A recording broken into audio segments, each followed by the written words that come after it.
Aku tak pernah menyangka, satu telepon yang kuangkat dengan niat baik justru menghancurkan rumah tangga yang kukira sempurna. Suara wanita itu terdengar begitu akrab di telingaku, dan keesokan harinya, hidupku tak pernah sama lagi.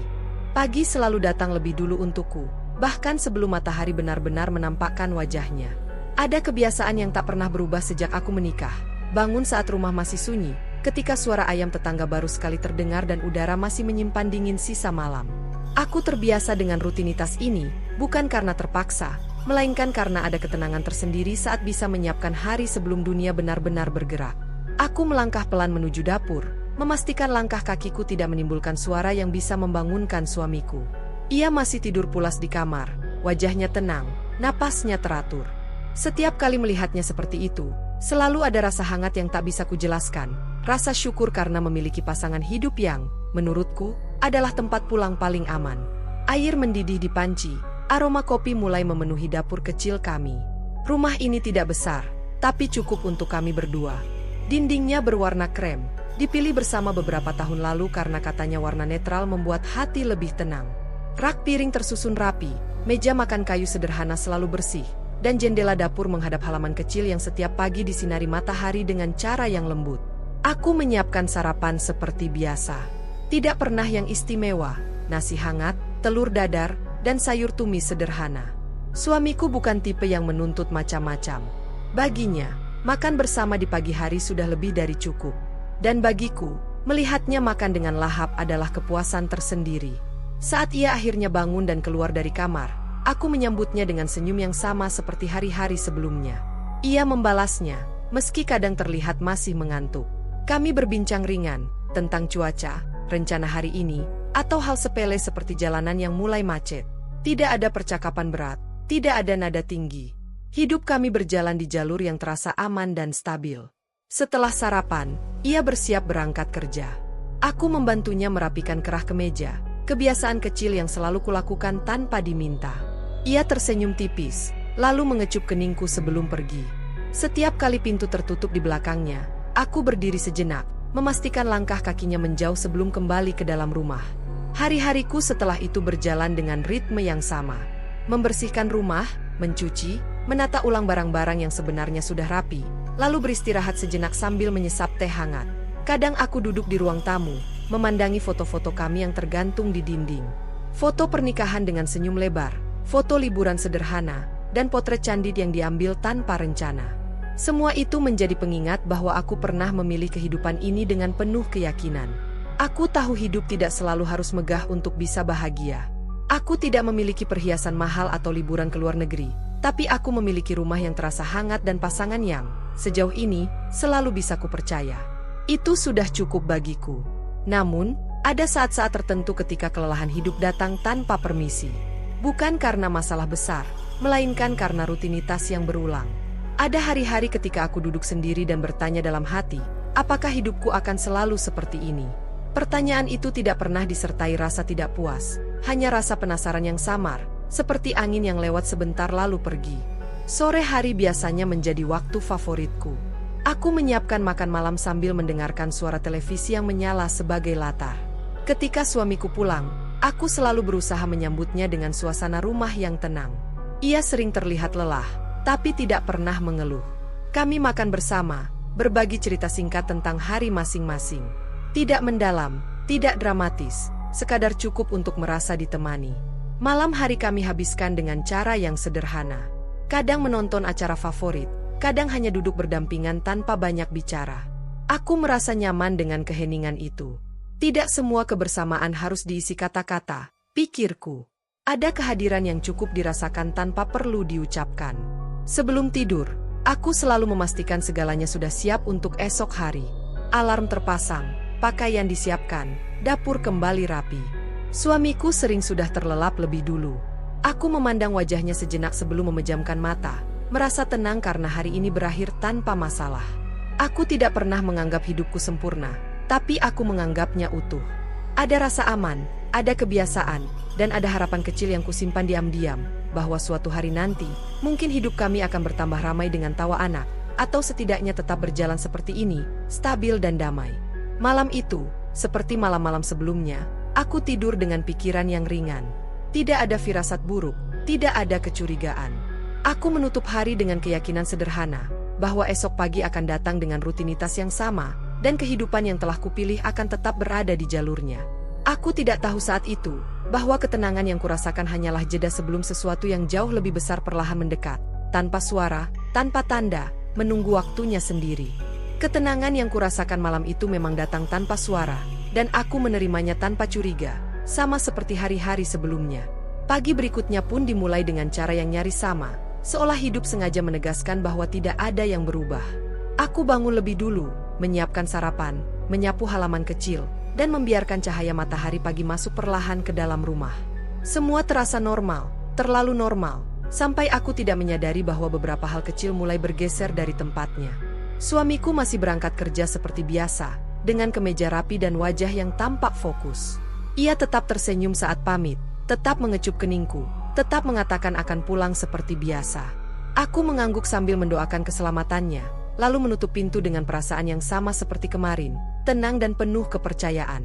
Hari-hari berikutnya berlalu tanpa kejadian besar. Namun ada satu perubahan kecil yang awalnya tidak kuanggap penting.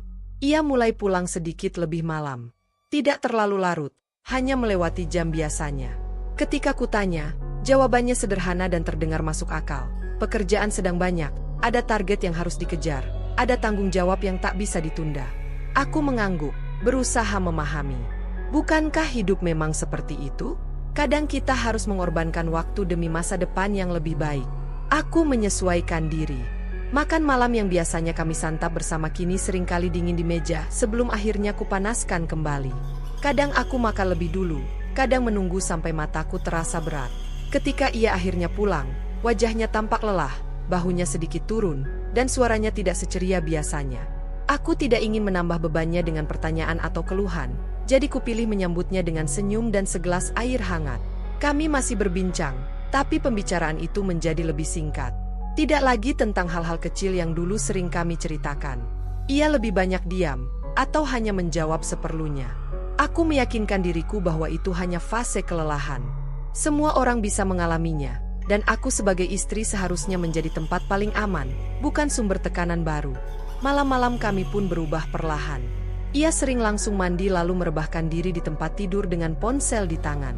Aku masih duduk di sampingnya, membaca atau sekadar memejamkan mata, merasakan kehadirannya meski tanpa banyak percakapan. Ada jarak yang tak terlihat, tapi belum cukup besar untuk disebut masalah. Setidaknya, itulah yang terus kuucapkan pada diriku sendiri. Aku mulai lebih sering sendirian di ruang tamu saat malam. Televisi menyala tanpa benar-benar kutonton. Jarum jam bergerak pelan, dan aku menunggu langkah kaki yang kini datang lebih lambat dari biasanya. Tidak ada amarah dalam penantian itu, hanya rasa sepi yang samar, seperti ruang kosong yang muncul tanpa alasan jelas. Sesekali aku memperhatikan ponselnya yang tergeletak di meja atau di samping bantal. Bukan dengan kecurigaan, lebih seperti kebiasaan orang yang menunggu kabar. Ponsel itu mulai lebih sering bergetar, terutama di malam hari. Setiap kali berbunyi, ia akan melirik layar dengan cepat, lalu berkata bahwa itu urusan pekerjaan. Kadang ia mengangkatnya, berbicara singkat dengan nada rendah, lalu kembali terdiam. Aku tidak pernah memintanya menjelaskan lebih jauh. Aku percaya, dan kepercayaan itu membuatku memilih diam. Dalam pikiranku, selama ia masih pulang ke rumah, masih tidur di sisiku, masih memanggil namaku dengan cara yang sama, maka semuanya baik-baik saja. Namun ada satu malam yang membuatku sedikit terjaga lebih lama dari biasanya. Ia pulang dengan wajah lebih letih dari hari-hari sebelumnya. Setelah makan seadanya, ia langsung merebahkan diri tanpa banyak bicara. Ponselnya kembali bergetar di tengah keheningan. Ia melirik sebentar, lalu mematikan layar tanpa menjawab. Aku sempat menoleh, tapi ia sudah memejamkan mata, seolah benar-benar kehabisan tenaga. Aku berbaring di sampingnya, memandangi langit-langit kamar yang gelap. Ada perasaan aneh yang sulit kujelaskan, bukan cemburu, bukan takut, hanya rasa penasaran yang muncul begitu saja. Aku menepisnya, menyalahkan pikiranku sendiri yang mungkin terlalu lelah. Hari demi hari, pola itu berulang. Pulang lebih malam, percakapan lebih singkat, ponsel yang semakin sering berbunyi. Tapi tidak pernah ada perubahan sikap yang kasar, tidak ada kebohongan yang terasa jelas. Justru karena itulah aku terus berusaha berpikir positif. Aku berkata pada diriku sendiri bahwa pernikahan memang seperti ini, penuh penyesuaian dan kesabaran. Suatu malam, sebelum tidur, aku memandangi punggungnya yang menghadap ke arah lain. Napasnya teratur, seolah tak ada beban apapun. Aku mendekat sedikit, berharap kehangatan yang biasa kurasakan kembali utuh. Ia tidak menjauh, tapi juga tidak mendekat. Kami berada di tempat yang sama, namun terasa sedikit lebih jauh dari sebelumnya. Aku menutup mata dengan pikiran yang belum sepenuhnya tenang. Dalam hati, aku berharap semua ini hanya sementara. Bahwa suatu hari nanti, jam pulangnya akan kembali normal, percakapan kami kembali panjang, dan rumah ini kembali terasa penuh seperti dulu. Aku tidak tahu saat itu, bahwa benih rasa penasaran yang kecil dan nyaris tak terasa itu sedang berakar perlahan, menunggu satu momen sederhana untuk tumbuh menjadi sesuatu yang tak bisa lagi kuabaikan. Dan momen sederhana itu akhirnya datang, tanpa peringatan, pada sebuah malam yang tampak sama seperti malam-malam sebelumnya. Aku tidak pernah membayangkan bahwa sesuatu yang sepele, sesuatu yang kulakukan dengan niat baik, justru akan menjadi awal dari kegelisahan yang tak lagi bisa kutenangkan dengan pikiran positif. Malam itu suamiku pulang sedikit lebih awal dibanding beberapa hari terakhir. Meski wajahnya tetap terlihat lelah, ada kelegaan kecil di hatiku karena setidaknya kami bisa makan malam bersama. Kami duduk di meja makan, saling berhadapan, dengan percakapan ringan yang terasa dipaksakan tapi tetap kami jalani.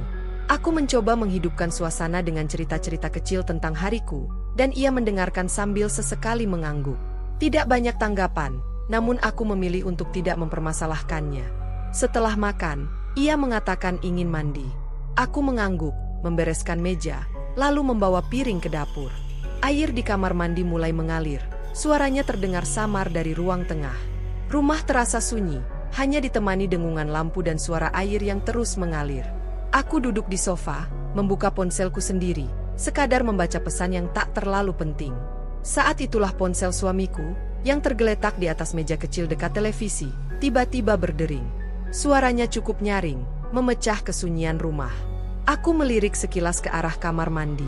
Suara air masih mengalir, tanda ia belum selesai. Awalnya aku hanya membiarkannya berdering. Kupikir ia akan segera keluar atau setidaknya mendengarnya. Namun dering itu terus berlanjut. Nama penelepon tidak terlihat dari jarakku, hanya layar yang menyala dengan cahaya redup. Ada dorongan kecil di hatiku untuk tidak peduli, tapi ada juga rasa tanggung jawab yang muncul secara refleks. Bagaimana jika itu urusan pekerjaan penting?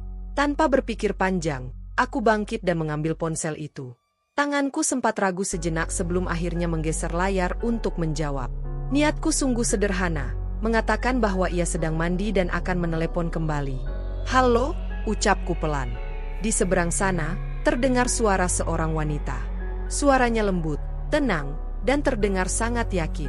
"Mas, ini aku," katanya singkat. Dadaku langsung terasa mengeras. Ada jeda sepersekian detik sebelum aku benar-benar menyadari apa yang kudengar.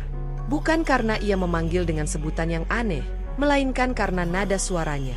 Nada yang terlalu akrab, terlalu nyaman. Dan entah mengapa, terasa tidak asing di telingaku. Aku menelan ludah, berusaha menjaga suara agar tetap terdengar normal. "Maaf, beliau sedang mandi. Nanti saya sampaikan," jawabku hati-hati. Di ujung sana, wanita itu terdiam sejenak. Hening yang singkat, tapi cukup untuk membuat pikiranku berlari kemana-mana. Lalu ia kembali bicara, suaranya sedikit berubah, lebih pelan namun tetap jelas. "Oh, ya sudah. Tolong bilang saja, dia pasti mengerti." Kalimat itu sederhana, tapi mengandung sesuatu yang tak bisa kujelaskan. Cara ia mengucapkannya, seolah yakin bahwa pesan itu akan langsung dipahami, seolah ada kesepahaman yang tidak melibatkanku di dalamnya. Sebelum aku sempat bertanya lebih jauh, sambungan itu terputus. Layar ponsel kembali gelap, meninggalkan pantulan wajahku sendiri yang tampak pucat di kaca layar. Aku berdiri terpaku beberapa detik, ponsel masih di tanganku. Jantungku berdetak lebih cepat dari biasanya. Aku mencoba menarik napas panjang, menenangkan diri.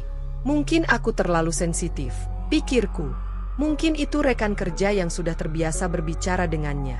Tidak ada yang aneh, tidak ada yang perlu dibesar-besarkan. Namun satu hal yang terus mengganggu pikiranku adalah rasa familiar itu. Aku benar-benar merasa pernah mendengar suara tersebut sebelumnya. Entah di mana, entah kapan. Semakin ku coba mengingat, semakin kabur bayangannya.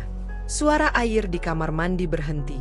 Aku tersentak kecil, lalu cepat-cepat meletakkan ponsel itu kembali ke tempat semula, persis seperti semula, seolah tidak pernah tersentuh. Aku kembali duduk di sofa, berusaha terlihat tenang.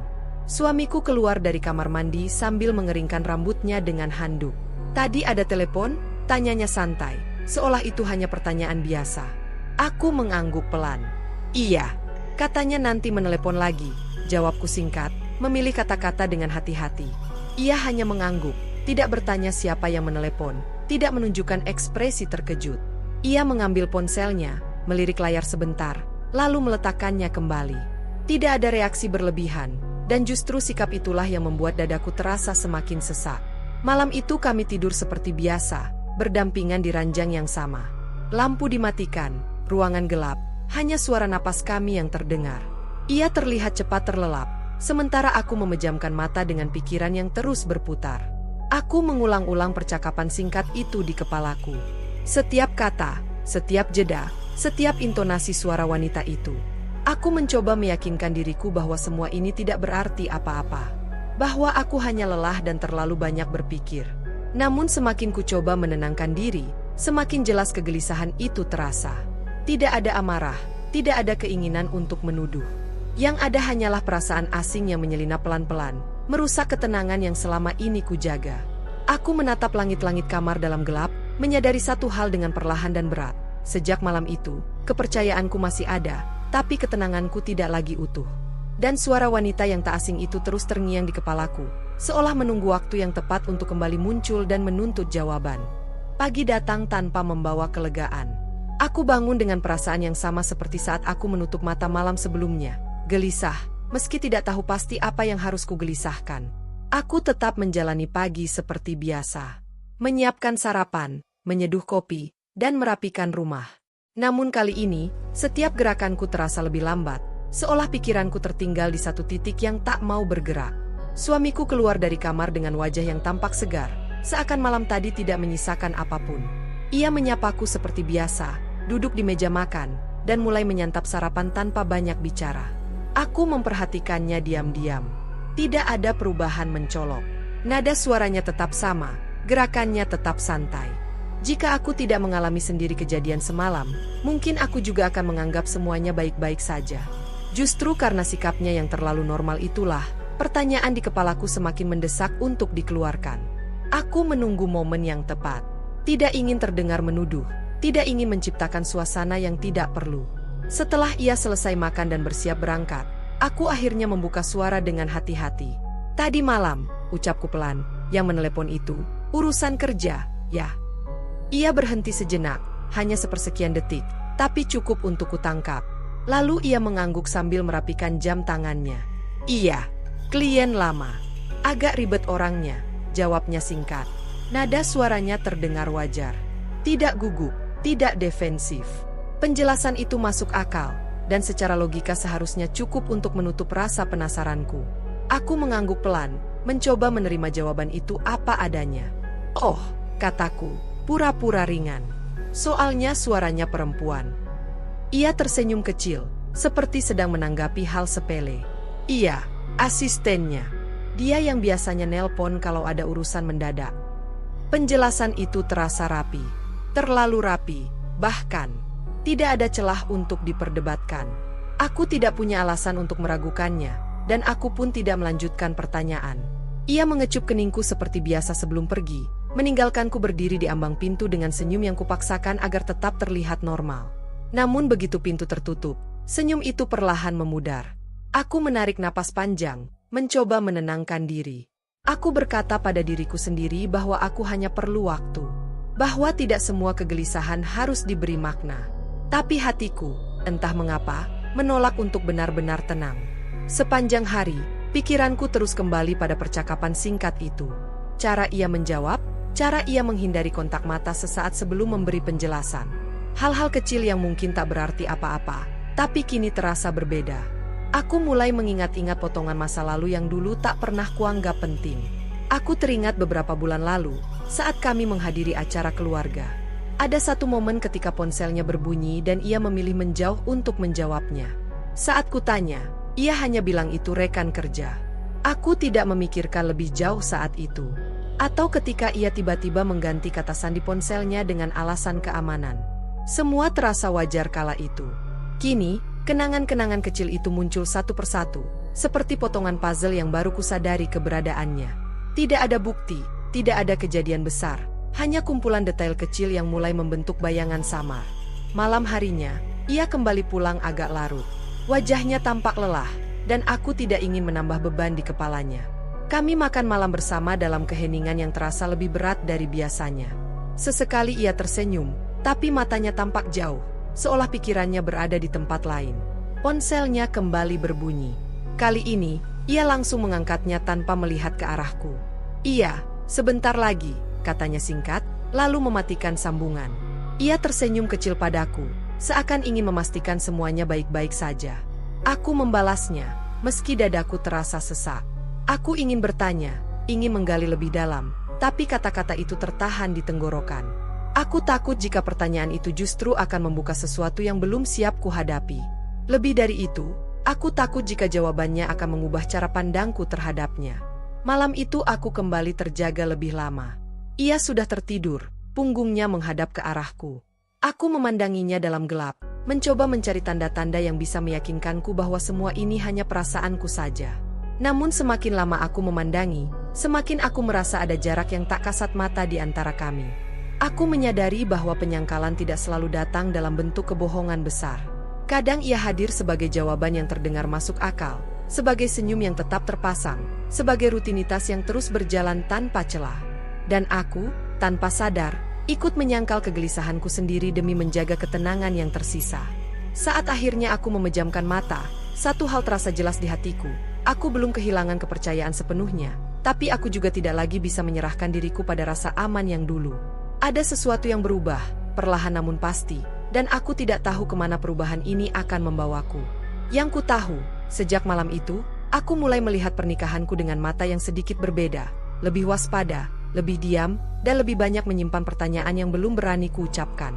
Dan sejak saat itu, aku mulai melihat pernikahanku dengan mata yang sedikit berbeda, lebih waspada, lebih diam, dan lebih banyak menyimpan pertanyaan yang belum berani kuucapkan. Aku tidak langsung berubah menjadi wanita yang curiga atau penuh prasangka. Aku tetap menjalani hari-hariku seperti biasa, tetap memasak, tetap menunggu suamiku pulang, tetap tersenyum saat ia berbicara. Namun di dalam diriku, ada bagian kecil yang terus bekerja, mengingat, dan menyusun potongan-potongan yang selama ini terabaikan. Suara wanita itu kembali terngiang di kepalaku, kali ini bukan hanya sebagai sumber kegelisahan, melainkan sebagai teka-teki. Aku mencoba mengingatnya dengan lebih tenang. Nada bicaranya, pilihan katanya, bahkan cara ia mengucapkan kalimat terakhir sebelum sambungan terputus. Semakin kuingat, semakin jelas perasaan itu. Aku pernah mendengar suara tersebut sebelumnya, bukan sekali dua kali, dan bukan dalam konteks yang asing. Aku tidak langsung tahu dari mana ingatan itu berasal. Butuh waktu, dan aku membiarkannya muncul perlahan. Kadang saat sedang menyapu rumah, kadang saat menunggu air mendidih di dapur, kadang saat duduk sendiri di ruang tamu menjelang malam. Ingatan itu datang seperti bayangan yang lewat sekilas, tidak jelas bentuknya, tapi cukup untuk membuatku berhenti sejenak. Aku mulai mengingat masa-masa awal pernikahan kami. Saat itu, hidup kami jauh lebih ramai. Ada teman-teman yang sering berkunjung, ada keluarga yang kerap terlibat dalam kehidupan kami. Suamiku bukan orang yang tertutup. Ia memiliki banyak relasi, banyak kenalan lama, termasuk beberapa perempuan yang pernah dekat dengannya sebelum aku hadir dalam hidupnya. Aku tidak pernah mempermasalahkan itu. Masa lalu adalah masa lalu, begitu pikirku dulu. Namun kini, ingatan itu kembali satu persatu. Ada seorang wanita yang dulu sering disebut namanya oleh suamiku, bukan dengan nada istimewa, tapi cukup sering untuk kuingat. Ada juga rekan lama yang pernah bekerja bersamanya, yang sesekali menelepon bahkan setelah kami menikah. Semua itu dulu terasa wajar, bahkan membosankan. Aku tidak pernah mencoba menghubungkannya dengan apapun. Aku tidak ingin gegabah. Aku tidak ingin menuduh tanpa dasar. Maka aku memilih cara yang paling aman bagiku, diam-diam mencari jawaban, tanpa emosi, tanpa melibatkan siapapun. Aku mulai dari hal-hal kecil. Mengamati kebiasaan suamiku lebih saksama, bukan untuk mencari kesalahan, melainkan untuk memahami perubahan. Aku memperhatikan bagaimana ia menyebut nama-nama tertentu dalam percakapan. Ada nama yang ia sebut dengan ringan, ada yang ia lewati begitu saja. Aku juga memperhatikan ponselnya, bukan membukanya, tapi memperhatikan waktunya berdering, ekspresi wajahnya saat melihat layar, dan bagaimana ia menjawab panggilan itu. Tidak ada yang mencolok, tapi ada pola kecil yang mulai terbentuk. Suatu sore, saat ia belum pulang, aku membuka album foto lama di ponselku sendiri. Foto-foto dari awal pernikahan, dari acara keluarga, dari pertemuan kecil bersama teman-temannya. Aku memperbesar satu persatu wajah di foto itu, mencoba memicu ingatan tentang Suara. Ada beberapa wanita di sana, tersenyum di antara kami, terlihat biasa saja. Namun satu wajah membuatku berhenti lebih lama. Aku tidak langsung yakin. Aku hanya menatapnya, mencoba mengingat momen itu. Wanita itu berdiri tidak jauh dari suamiku, berbicara dengan ekspresi yang akrab. Aku ingat saat itu aku tidak merasa terganggu sama sekali. Bahkan aku sempat berbincang dengannya sebentar. Kami bertukar senyum, bertukar basa-basi, lalu masing-masing kembali ke kelompok kami. Aku memejamkan mata, mencoba membayangkan suaranya. Perlahan, ada kecocokan yang membuat dadaku menghangat dengan cara yang tidak nyaman. Aku membuka mata lagi, menatap foto itu lebih lama. Aku tidak ingin menyimpulkan apapun, tapi aku juga tidak bisa mengabaikan perasaan yang muncul. Malamnya, suamiku pulang dengan wajah yang tampak lebih ringan dari biasanya. Ia bercerita sedikit tentang pekerjaannya, dan aku mendengarkan dengan penuh perhatian. Aku tidak menyelipkan pertanyaan apapun, tidak menunjukkan kegelisahan yang ada di dalam diriku. Aku belajar menahan diri, menyimpan semua itu rapat-rapat. Namun di dalam kepalaku, pencarian itu terus berlanjut. Aku mulai mengingat percakapan-percakapan lama, momen-momen yang dulu terasa biasa. Ada kalimat-kalimat yang dulu tak kupedulikan, kini kembali dengan makna yang berbeda. Ada tawa yang dulu kuanggap sekadar candaan, kini terasa memiliki lapisan lain. Aku menyadari satu hal dengan pelan dan berat. Suara itu bukan suara orang asing. Ia adalah suara dari masa lalu suamiku, dari lingkaran hidup yang pernah begitu dekat dengan kami, atau setidaknya dengannya. Dan fakta itulah yang membuat kegelisahanku semakin sulit diabaikan. Meski begitu, aku tetap memilih diam. Aku tidak ingin menghancurkan apapun dengan prasangka. Aku ingin kebenaran datang dengan caranya sendiri, bukan dipaksa oleh emosiku. Aku percaya bahwa jika memang ada sesuatu yang tersembunyi, ia akan menemukan jalannya untuk muncul ke permukaan. Saat aku berbaring di tempat tidur malam itu, menatap langit-langit kamar dalam gelap, aku merasa lelah dengan pikiranku sendiri. Aku ingin kembali ke masa ketika semuanya terasa sederhana. Namun aku juga tahu, setelah suara itu terdengar, setelah ingatan itu terbangun, aku tidak bisa lagi berpura-pura tidak tahu. Aku masih mencintai suamiku. Aku masih percaya padanya. Tapi di antara cinta dan kepercayaan itu, kini ada ruang kecil yang terisi oleh tanda tanya. Dan aku merasa, cepat atau lambat, ruang itu akan menuntut jawaban, entah dengan cara yang lembut, atau dengan cara yang sama sekali tidak siap kuhadapi.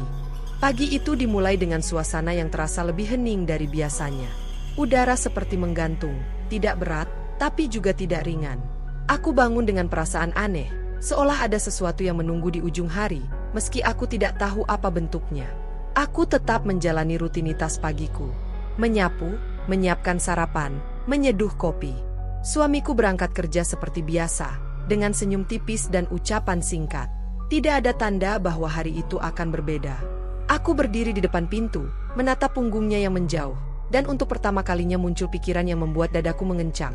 Bagaimana jika yang akan terjadi hari ini tidak bisa lagi kuterima dengan diam? Menjelang siang, saat aku sedang melipat pakaian di ruang tengah, bel rumah berbunyi. Aku menoleh ke arah pintu dengan sedikit heran. Kami jarang menerima tamu tanpa pemberitahuan. Aku mengusap tangan, lalu melangkah membuka pintu. Di hadapanku berdiri seorang wanita. Ia berpakaian rapi, sederhana, dengan rambut yang ditata rapi dan wajah yang terlihat tenang. Senyumnya tipis, sopan, namun matanya menatapku seolah sedang memastikan sesuatu. Butuh beberapa detik bagiku untuk menyadari bahwa jantungku berdetak lebih cepat dari biasanya. "Maaf, ini rumah Mas Ar?" tanyanya, menyebut nama suamiku dengan lancar. Aku mengangguk pelan. "Iya, saya istrinya. Ada yang bisa saya bantu?" Ia tersenyum lagi, kali ini sedikit canggung. "Saya, rekan kerja suami Anda. Boleh saya masuk sebentar? Ada hal yang perlu disampaikan." Kata-katanya terdengar formal, tapi nada suaranya, nada itulah yang membuat dadaku langsung terasa sesak. Aku berdiri terpaku, menatap wajahnya, dan dalam sekejap, semua keraguan yang selama ini kusimpan menemukan bentuknya. Aku pernah mendengar suara ini, bukan hanya di telepon, bukan hanya di ingatanku, tapi nyata, berdiri tepat di depanku. Aku mempersilakannya masuk dengan langkah yang terasa berat. Kami duduk berhadapan di ruang tamu, dengan jarak yang sopan namun syarat ketegangan. Aku menyuguhkan air minum, tanganku sedikit gemetar meski kuusahakan tetap terlihat tenang. "Ada keperluan apa, ya?" tanyaku akhirnya. Ia menarik napas, seolah sedang mengumpulkan keberanian. "Sebenarnya ini agak sulit dijelaskan, tapi saya rasa lebih baik Anda tahu sekarang, daripada mendengarnya dari orang lain." Kalimat itu menggantung di udara, menekan dadaku perlahan. Aku tidak menyela. Aku ingin mendengar semuanya, meski ada bagian dalam diriku yang ingin lari. Ia mulai bercerita tentang pekerjaannya dengan suamiku, tentang proyek lama yang kembali muncul, tentang urusan yang sempat tertunda. Ceritanya terdengar masuk akal, rapi, dan jika aku mendengarnya tanpa konteks, mungkin aku akan mengangguk dan menganggapnya wajar. Namun setiap kali ia menyebut nama suamiku, setiap kali ia menyelipkan kenangan kecil tentang masa lalu, aku merasa semakin tenggelam. "Dulu kami cukup dekat," katanya akhirnya, suaranya melembut. "Bukan hanya sebagai rekan kerja." Kata-kata itu tidak diucapkan dengan nada menantang. Justru terdengar jujur, hampir menyesal. Aku merasakan sesuatu runtuh perlahan di dalam diriku, bukan karena pengakuan itu saja, melainkan karena caranya mengatakannya, seolah ia yakin aku berhak tahu. Aku menelan ludah. "Sejauh apa?" tanyaku pelan. Ia terdiam cukup lama sebelum menjawab. "Kami pernah saling berarti. Lama sebelum Anda menikah dengannya. Dan belakangan, kami kembali berkomunikasi karena urusan pekerjaan." Jawaban itu seperti membuka pintu yang selama ini kutahan rapat. Semua potongan yang kukumpulkan diam-diam kini menyatu dengan cara yang menyakitkan. Suara di telepon, panggilan malam hari, perubahan kecil dalam sikap suamiku, semuanya kini memiliki penjelasan. Bel rumah kembali berbunyi. Kali ini aku tahu siapa yang berdiri di balik pintu, bahkan sebelum aku menoleh. Suamiku pulang lebih awal dari biasanya. Saat ia masuk dan melihat kami berdua duduk berhadapan, wajahnya langsung berubah. Senyum tipisnya lenyap, digantikan ekspresi terkejut yang tak sempat ia sembunyikan. "Kamu?" ucapnya pelan, menatap wanita itu. Ia berdiri, menatap suamiku dengan ekspresi yang sulit kubaca. "Aku pikir lebih baik kita bicara jujur sekarang." Aku tidak berkata apa-apa. Aku hanya duduk, menyaksikan dua orang dengan masa lalu yang saling terhubung berdiri di ruang tamu rumahku. Rumah yang selama ini kuanggap tempat paling aman. Tidak ada teriakan, tidak ada tuduhan keras. Hanya keheningan yang menekan, penuh dengan hal-hal yang tak lagi bisa disembunyikan. Aku menyadari saat itu, rahasia tidak selalu terbongkar dengan ledakan besar. Kadang ia muncul dengan cara yang tenang, sopan, dan justru itulah yang membuatnya paling menyakitkan. Hari itu, tanpa aku sadari, hidupku bergeser ke arah yang sama sekali berbeda.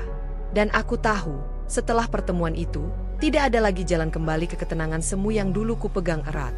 Hari itu, tanpa aku sadari, hidupku bergeser ke arah yang sama sekali berbeda, dan pergeseran itu tidak berhenti di ruang tamu rumahku. Keheningan yang menyelimuti kami bertiga terasa lebih berat daripada teriakan manapun. Aku masih duduk di kursi yang sama, punggungku tegak namun tubuhku terasa kosong, sementara dua orang yang paling memengaruhi hidupku berdiri berhadapan dengan masa lalu yang akhirnya mengejar mereka. Suamiku memecah keheningan lebih dulu. Ia menghela napas panjang, lalu duduk di seberangku, menundukkan kepala. Untuk pertama kalinya sejak aku mengenalnya, ia terlihat kehilangan kata-kata. Tidak ada pembelaan cepat, tidak ada senyum penenang, hanya wajah seorang pria yang tahu bahwa kebenaran tidak lagi bisa ditunda. Wanita itu, yang kini ku tahu bernama Rania, tetap berdiri. Tangannya saling menggenggam, seolah ia sendiri sedang berusaha menahan sesuatu di dalam dadanya. Aku memandangnya, mencoba menyelaraskan wajah di hadapanku dengan suara yang selama ini menghantuiku. Kini semuanya terasa terlalu jelas. "Aku tidak datang untuk merebut apapun," ucap Rania pelan. Matanya menatapku dengan keberanian yang bercampur rasa bersalah. "Aku datang karena aku tidak sanggup lagi berpura-pura bahwa semuanya baik-baik saja." Aku mengangguk perlahan, memberi isyarat agar ia melanjutkan. Anehnya, aku tidak menangis. Dadaku sakit, tapi air mataku seolah tertahan oleh sesuatu yang lebih berat dari sekadar sedih. Ia mulai bercerita tentang masa lalu mereka yang lebih dari sekadar hubungan singkat. Tentang rencana-rencana yang pernah dibangun, tentang perpisahan yang tidak pernah benar-benar tuntas. Mereka berpisah bukan karena cinta yang habis, melainkan karena keadaan yang memaksa. Suamiku memilih jalan yang lebih aman, lebih stabil, jalan yang akhirnya mempertemukannya denganku. Aku menoleh ke arah suamiku. Ia mengangguk pelan, mengakui setiap kata yang keluar dari mulut Rania. Aku tidak pernah berniat menyakitimu, katanya akhirnya. Suaranya serak. Aku pikir masa lalu itu sudah selesai. Aku benar-benar percaya itu. Tapi kamu tetap membuka pintu itu lagi, potongku pelan. Suaraku nyaris tidak kukenali. Ia terdiam. Dan dalam diam itulah aku menemukan jawaban yang paling menyakitkan, bahwa pengkhianatan tidak selalu datang dalam bentuk hubungan fisik. Kadang ia hadir sebagai kebohongan kecil yang diulang, sebagai komunikasi yang disembunyikan, sebagai keputusan untuk tidak jujur demi menjaga kenyamanan diri sendiri. Rania melanjutkan ceritanya tentang bagaimana mereka kembali berhubungan karena pekerjaan, tentang percakapan yang awalnya profesional namun perlahan menjadi pribadi, tentang malam-malam ketika suamiku mengeluh lelah, bukan hanya soal pekerjaan, tapi juga tentang hidup, tentang pernikahan, tentang jarak yang ia rasakan, jarak yang seharusnya ia bicarakan denganku, bukan dengan wanita dari masa lalunya. Setiap kalimat yang kudengar terasa seperti lapisan demi lapisan kepercayaan yang terkelupas. Bukan karena aku merasa tidak cukup, tapi karena aku menyadari bahwa aku tidak pernah diberi kesempatan untuk memperbaiki apapun. Aku dikeluarkan dari percakapan tentang pernikahanku sendiri. Aku tidak pernah berniat melanjutkan apapun. Suamiku kembali bicara, kali ini menatapku dengan mata yang berkaca-kaca. Tapi aku juga tidak menghentikannya. Dan itu kesalahanku.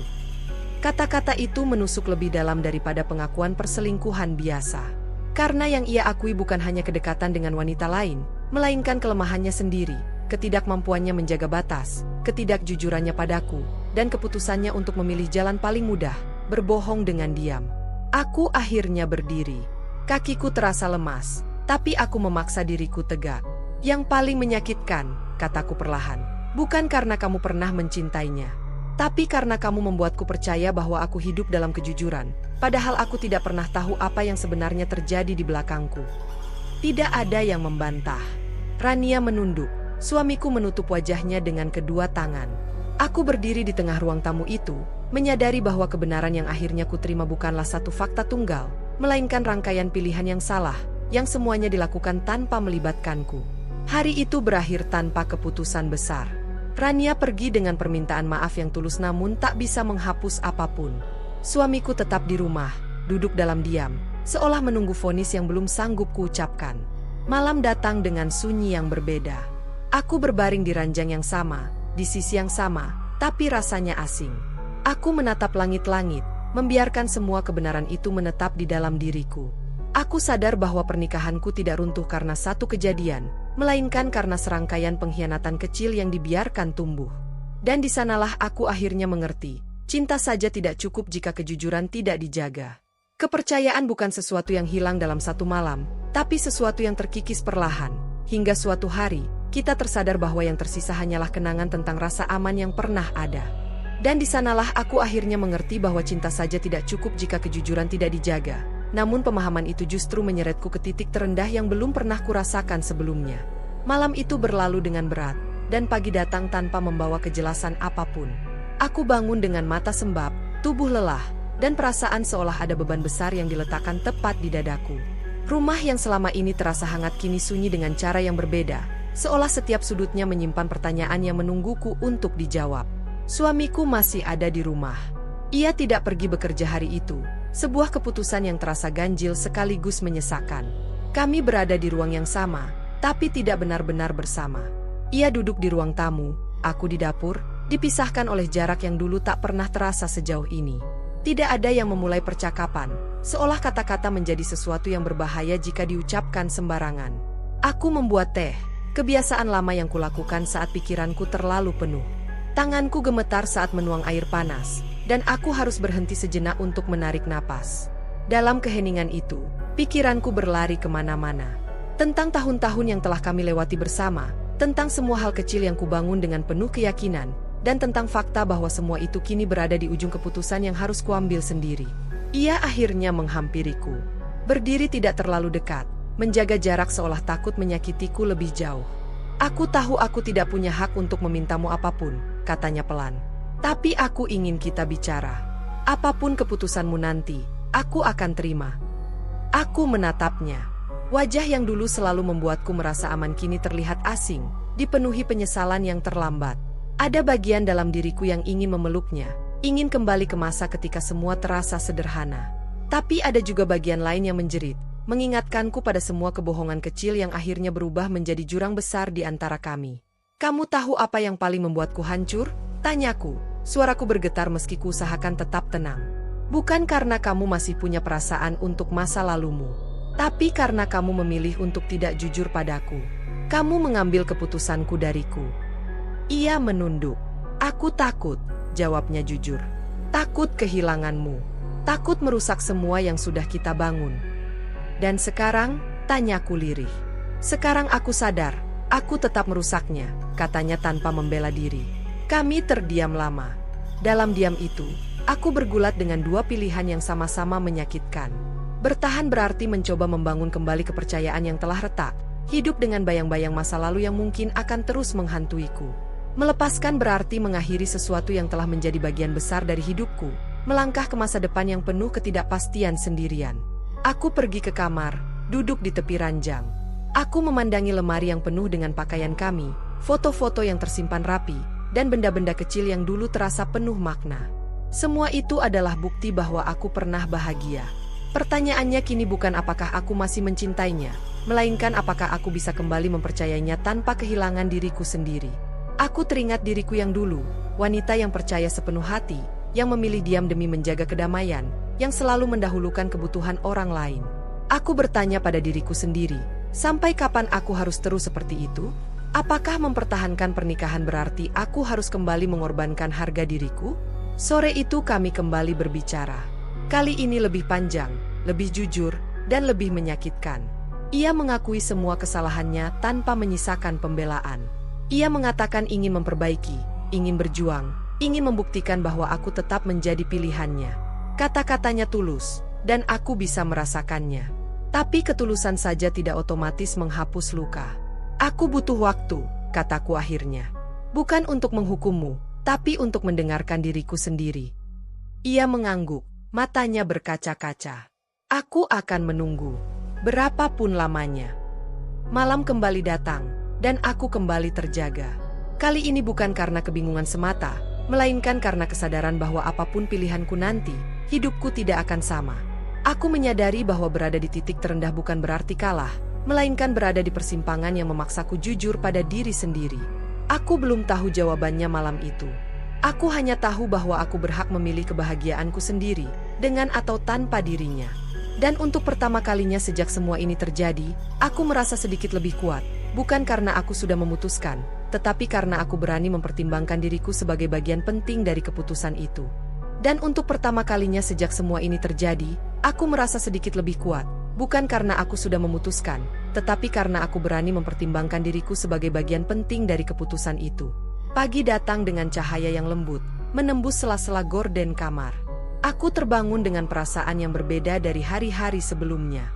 Tidak ringan, tapi juga tidak lagi sepenuhnya berat. Ada ketenangan kecil yang muncul dari kelelahan panjang, seperti tubuh yang akhirnya menerima bahwa ia tidak bisa terus melawan gelombang tanpa henti. Aku bangun perlahan, duduk di tepi ranjang, dan menarik napas panjang. Untuk pertama kalinya, aku tidak langsung memikirkan suamiku. Aku memikirkan diriku sendiri, tentang siapa aku sebelum menikah, siapa aku selama ini, dan siapa aku ingin menjadi setelah semua yang terjadi. Pertanyaan-pertanyaan itu tidak lagi membuatku takut. Justru di sanalah aku menemukan keberanian yang selama ini terkubur di balik kebiasaan mengalah. Aku berjalan ke dapur, membuat secangkir teh, lalu duduk di ruang tamu. Rumah ini masih sama. Tidak ada yang berubah secara fisik, tapi rasanya sangat berbeda. Setiap sudut menyimpan kenangan, sebagian manis, sebagian menyakitkan. Aku tidak membenci kenangan itu. Aku menerimanya sebagai bagian dari perjalanan hidupku. Suamiku keluar dari kamar tak lama kemudian. Ia berhenti melangkah saat melihatku duduk sendirian, seolah sedang menunggu sesuatu. Kami saling memandang tanpa kata. Tidak ada lagi kemarahan, tidak ada tuntutan. Hanya dua orang dewasa yang sadar bahwa hidup sedang meminta keputusan yang jujur. Aku sudah memikirkannya, kataku akhirnya. Suaraku tenang meski dadaku bergetar. Bukan hanya semalam, tapi sejak semuanya terbongkar. Ia duduk di seberangku, menatapku penuh perhatian. Apapun itu, katanya pelan, aku siap mendengarnya. Aku mengangguk. Aku mencintaimu. Itu tidak berubah hanya karena kebenaran yang menyakitkan. Tapi aku juga mencintai diriku sendiri. Dan selama ini, aku terlalu sering mengorbankan perasaanku demi menjaga ketenangan yang ternyata palsu. Ia menunduk, seolah sudah tahu arah pembicaraan ini. Aku melanjutkan, kali ini dengan keyakinan yang tak lagi goyah. Aku tidak bisa melanjutkan pernikahan ini dengan cara yang sama. Bukan karena aku membencimu, tapi karena aku tidak ingin hidup dalam ketakutan dan kecurigaan. Aku tidak ingin menjadi wanita yang terus bertanya-tanya, terus menahan luka demi stabilitas. Air mata menggenang di matanya. Apakah itu berarti kamu pergi? Aku terdiam sejenak. Pertanyaan itu sederhana, tapi jawabannya mengandung seluruh hidupku. Aku memilih untuk memberi jarak, jawabku jujur. Bukan untuk menghukummu, tapi untuk menyelamatkan diriku. Aku butuh ruang untuk sembuh, untuk mengenal kembali siapa aku tanpa bayang-bayang kebohongan. Ia mengangguk perlahan. Tidak ada perlawanan, tidak ada rayuan. Hanya penerimaan yang pahit namun dewasa. Dan di sanalah aku tahu bahwa keputusanku adalah keputusan yang tepat, karena untuk pertama kalinya, ia tidak mencoba mengambil alih pilihanku. Hari-hari setelah itu berlalu dengan sunyi yang berbeda. Aku pindah sementara ke rumah kecil yang lebih sederhana. Tidak ada kemewahan, tidak ada kepastian tentang masa depan, tapi ada kejujuran. Aku mulai menjalani hidup dengan ritme baru. Bangun pagi tanpa rasa takut, mengatur hari tanpa harus menebak perasaan orang lain, dan belajar mendengarkan diriku sendiri. Aku menyadari betapa banyak bagian diriku yang selama ini kutahan.